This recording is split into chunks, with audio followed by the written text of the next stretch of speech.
lagi tayong handa. Praise God, dahil ang kaaway ay sumatalakay na hindi natin nalalaman. Di ba? Kaya lagi tayong handa mga kapatid. Praise God. Ito mga kapatid, kung tayo po mayroong mga banal na aklat, atin pong bubuksan sa aklat ay talagang baskas ito mga kapatid. Makailang ulit na natin itong naririnig mga kapatid. Yung salitang Ephesians. Ang salita ng Diyos ay talagang Ephesians ito ay 6 lagi, verse it 12. is a great reminder to all of us. Diba? Nagre-remind ito sa atin na tayo po ay nagkikipaglaban, hindi talaga dito sa laman. Amen?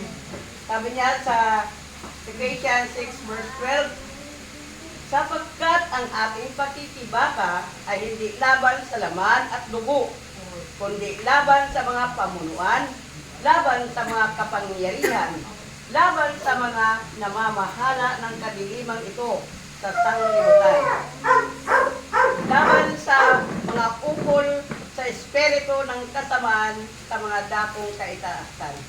Kaya, yan ang mga kapatid, di ba? Laging nagpapaalala sa atin ang ating Panginoon na huwag tayo maging panatag sa ating mga buhay. Amen. Dahil mayroon tayong kaaway na hindi natin nakikita at hindi natin nalalaman kung kailan siya sasalakay at gagawa ng masama sa ating mga buhay. Amen. Diba? Praise God. Ang ating pong pamagat ay may pamagat na how and then,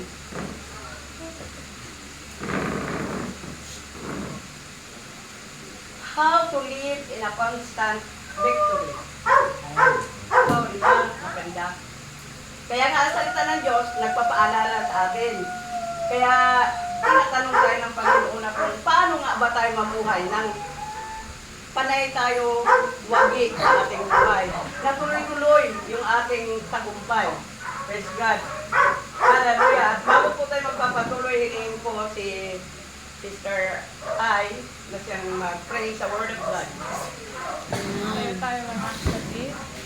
Dakilang Diyos na makapangyarihan sa lahat. Lord, salamat muli Panginoon sa gabi nito ng Panginoon nagkakatipon para po sa iyong mahalagang gawain, Panginoon. Salamat din Lord sa iyong mga salita na aming nabasa at napakinggan na siyang ma-absorb namin ngayong gabi, Panginoon. Buksan mo po, Panginoon, ang aming puso, ang aming isipan, Lord, na amin po itong maintindihan at gayon din po, Panginoon, sa nagkaroon na yung salita na maihalag ito, Panginoon, na ayon sa iyong kalooban. Pangunahan mo, gawain ito, Panginoon, hanggang sa matapos po ito, Lord Jesus. Muli, Panginoon, maraming salamat at ito ay aming dinadalangin sa iyong pangalan. In Jesus' name, Amen. Praise God! Hallelujah!